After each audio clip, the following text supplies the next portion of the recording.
Hi guys, another short review na sadta guys. So kini nga product dili ni siya sponsor. So mauni akong na experience sa paggamit ani nga product.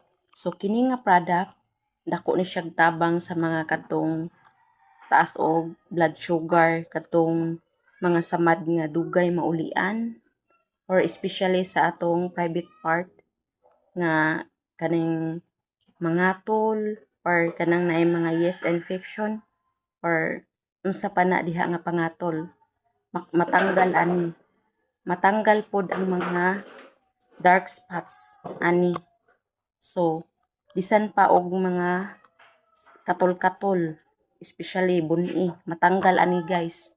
So mag-dry gid siya hangtod siya nga maulian, mag-thin skin siya kung maulian na ang buni or mga katol-katol, mag-dried siya, or kanang mga samad bitaw nga magbasa tungod kay taas kag blood sugar.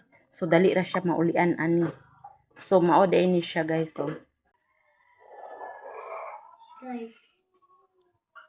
Mao ni siya Betadine Fem Wash.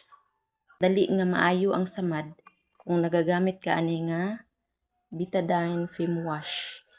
So dako kay nigtabang sa mga kababaihan, especially kadtong bag-ong nanganak or kadtong nay mga infection or mga katol-katol.